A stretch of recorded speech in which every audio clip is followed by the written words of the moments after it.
उसके बाद मैंने देखा कि कुछ ही महीनों के बाद वो इंसान जेल से छूटकर आता है और जो उसकी कमाई है वो इतनी ज्यादा हो गई है कि वो एक छोटी सी झोपड़ी कब महल में तब्दील हो गई। ये हम देखते रह गए।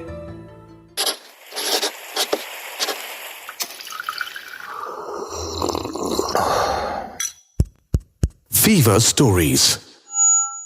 मुझसे कई बार आकर वो पूछती थी, मैं अपनी एक्स की बात बता रहा हूं, कि तुम्हें हमेशा ऐसे ज्ञान देने की क्यों आदत है। तब मैंने कभी नहीं सोचा था कि मैं किस्सा रोज का करूंगा, पर फाइनली अब अच्छा लगता है यार। वो एक्स जो आपको कुछ सिखा कर चली जाए उसे एक्स कहते हैं। मेरा नाम निशान देव और आप सुन रहे हैं एक किस्सा रोज का। एक किस्सा रोज का। अब देखो, मैं अपनी एक्स की बात कहते हुए मुस्कुराता हूं।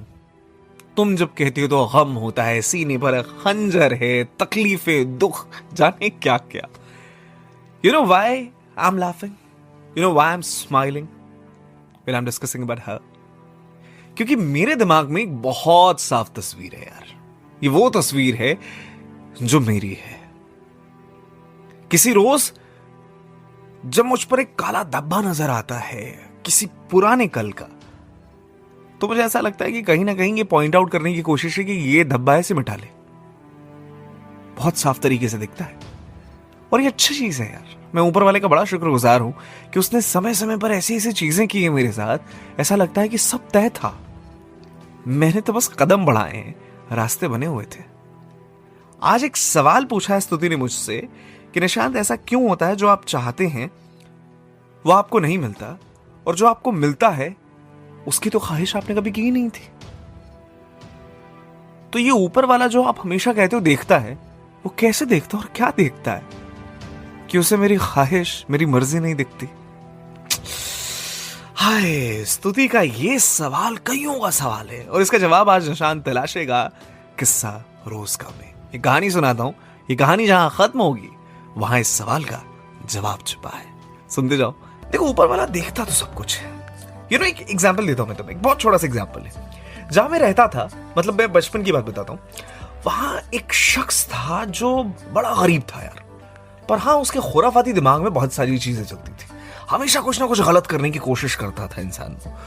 और एक रोज मैंने देखा कि वो अपनी चार दीवारी से कूद कर भाग रहा है। और जब वो भाग रहा है तो उसके पीछे पुलिस पड़ी हुई है। 2-3 दिन के बाद मैंने अखबार में पढ़ा कि यह शख्स चोरी के इल्जाम में गिरफ्तार हो गया है और जेल में बंद है। पर कहानी यहां खत्म नहीं हुई। उसके बाद मैंने देखा कि कुछ ही महीनों के बाद वो इंसान जेल से छूटकर आता है और जो उसकी कमाई है वो इतनी ज्यादा हो गई है कि वो एक छोटी सी झोपड़ी कब महल में तब्दील हो गई। ये हम देखते रह गए। जिस घर को अब तक मैं ऐसे खड़े खड़े देख लेता था, सर उठाना पड़ता था बड़ा ऊंचा। ये बुराई का पैसा इतनी जल्दी कैसे डबल हो गया यार। सोचता रहा और कभी कभी अपने पापा को कोसता भी था, क्या ईमानदारी की नौकरी करते हो, यहां देखो, एक हाथ मारा सब कुछ मिल गया। इसके बाद क्या हुआ, उनके घर में उनके बड़े वाले बेटे की शादी थी। मैं जब उस शादी में गया, सच बता रहा हूं, मेरी आंखें खुली रह गई। इतना पैसा अंधाधुन, मतलब बहाया जा रहा था जिसे कहते हैं। वो ढोल नगाड़े वालों के ऊपर ऐसे गड्डियां फेंकी जा रही थी नोटों की। वो आसमान में मुझे साफ, उस समय 500 और 1000 के नोट चलते थे, वो साफ नजर आते थे। और देख के कई बार ऐसा लगता था कि ऊपर वाला मुझे आज भी याद है कि मेरे हाथ में एक आइसक्रीम का कोन था और देख के मैं बड़े ललचाई नजरों से देख रहा था यार कि ऊपर वाला कैसे किसी को इतना कुछ दे देता और किसी के पास कुछ नहीं है। खैर, यहां से ख्वाहिशें और बढ़ने लगी। वो हेट्रेड जो था अपने परिवार की ईमानदारी के लिए, वो और बढ़ने लग गया कि ऐसी ईमानदारी तेल लेने जाए यार, जो आपको वो सारी चीजें नहीं दे सकती जो आपको चाहिए। क्या करेंगे ऐसी ईमानदारी लेकर आप? पर वो है ना ऊपर वाला, देखता है।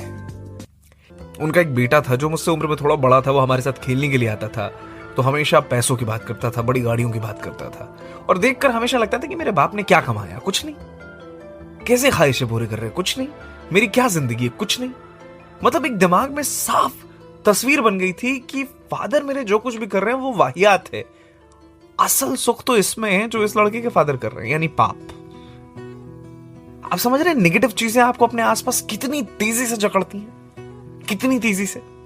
ऑल्दो मैं उसके कॉन्सिक्वेंसेज उस समय नहीं जान रहा था, बच्चा था यार, दिमाग में ऐसी चीजें आती नहीं थी। मुझे बस दिख रहा था कि हाँ, सक्सेस का मतलब ये होता है। स्तुति, ये जो आपने सवाल किया था ना कि ऊपर वाला कैसे देख रहा है, वो ऐसे ही देख रहा है, क्योंकि वो सिर्फ देख नहीं रहा बल्कि दिखा रहा है। और उसने मुझे इन सारी ख्वाहिशें जो मेरे अंदर पल रही थी, उसका एक दूसरा चेहरा दिखाया जो बड़ा घिनौना था। उसके बाद क्यों मुझे अपने पापा की वो सैलरी वाली जॉब अच्छी लगने लगी, क्यों आज मैं एक रेडियो जॉकी हूं, क्यों अपनी जॉब से सेटिस्फाइड हूं, क्यों मुझे लगता है कि मैंने अपनी जिंदगी में बड़ा अच्छा काम किया, कि मैंने अपने फादर की बात मानी, क्यों मुझे इसी ट्रैक पर रहना अच्छा लग रहा है। तो ये तमाम चीजें जब चल रही थी, उस बीच एक रोज एक खबर आती है। ये दुर्गा पूजा का माहौल था। उससे कुछ दिनों पहले वो जो हमारे बीच एक अमीर बाप का बेटा था, उसके पिताजी किसी एक फ्रॉड केस में जेल चले गए। मैं सच बता रहा हूं, वो घर जिसमें बड़ी रौनक होती थी, बड़ा पैसा होता था, कुछ सेकंड में सब खत्म हो गया। कोर्ट कचहरी में इतने पैसे उनके बर्बाद हुए। मैंने देखा उसी बच्चे से लोग मजाकिया तौर पर सवाल करते थे, और कहां है तुम्हारे पापा, सिंगापुर? और कैसे वो बच्चा नजरें छुपाता था। ऊपर वाला करे कभी किसी को ऐसा दिन देखना पड़े। वो सारी शीखी धरी की धरी रह गई, कोई दिखता नहीं था आसपास। उस बच्चे के साथ शायद कोई वक्त नहीं बिताता था। उसकी मां उसे अंदर रखती थी कि बाहर मत जा, लोग सवाल पूछेंगे। तो स्तुति, जो आपने सवाल पूछा ना कि ऊपर वाला कैसे देखता है, हम सब यही सोचते थे उस समय बचपन में कि ऊपर वाला कैसे देखता है यार।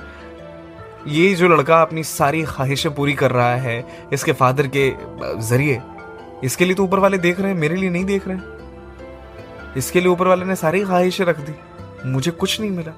पर जब ये सारी चीजें हुई तो ऐसा लगा कि ऊपर वाला दिखा रहा था कि बेटा, आपके पापा की ये जो सैलरी है ना, इसमें सुकून है। ये जो हर महीने तनख्वाह आती है ना, ये पसीने की कमाई है, ये आपको इंसान बनाएगी। उसके बाद फिर हम वहां कभी रहे नहीं, तो मुझे आगे का नहीं मालूम। बट आई एम श्योर, मुझे जितनी खुशी है अपनी सैलरी हर महीने कमाने के बाद, शायद ऐसी खुशी उस शख्स को नहीं होगी जो जुर्म की दुनिया से ही पैसे कमा रहा है या किसी और तरीके से कमा रहा है, जिसमें ऊपर वाले की बरकत नहीं है। तो ऊपर वाला देख जरूर रहा है और सबको सबके हिस्से का देता है वो। आप बस ईमानदारी से चलते रहिए। मैंने कहा ना कि आप सिर्फ पांव बढ़ा रहे हैं, गलत समझ रहे हैं आप कि आप रास्ता बना रहे हैं। रास्ता वो बना रहा है, बस पांव बढ़ाते चलिए। ऐसी और कहानियां सुनने के लिए सब्सक्राइब करिए फीवर स्टोरीज, कहानियां ऐसी जो दिखाई दें।